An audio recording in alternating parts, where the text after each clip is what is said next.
څلوېښت ورځې تکبیر اولا سره مونځ کوونکي دپاره دوه بشارتونه.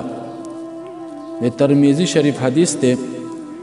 رسول الله صلی الله علیه و آله و اصحابه وسلم فرمای: من صلى لله 40 يوما في جماعة يدرك التكبيرة الأولى كتب له براءتان، براءة من النار وبراءة من النفاق.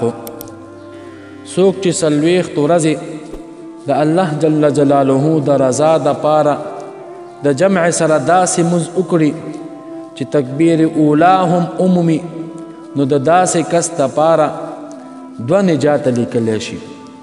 یو نجات د جهنم د اور نه او دویم د نفاق نه. محترمو، د حدیث مطلب دا دی چې که یو کس مسلسل څلوېښت ورځې د الله جل جلاله د رضا دپاره د جمع سره داسې مونځ وکړي چې تکبیر اولا ورنه فوت نشي، بلکې د اول نه په مانځه کې شریک وي. امام چې څنګه تکبیر تحریمه ووایي نو دی هم ورسره ووایي، یا د بعض علماو د قول موافق زیات نه زیات د امام د سبحانک اللهم وبحمدک لستلو پورې دا کس د امام سره شریک شي، نو داسې کس ته به الله جل جلاله د دوه شیانو نه نجات ورکوي، یو د جهنم د اور نه او دویم د نفاق نه.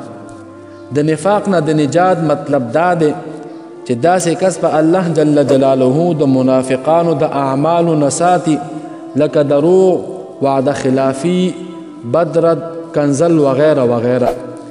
همدارنګې محترمو، دا کس به په قیامت کې د منافقانو د عذاب نه په امان کې وي، بلکې به په میدان حشر کې به د داسې کس په باره کې دا ګواهي ورکړی شي چې دا منافق نه دی بلکې مؤمن صادق دی.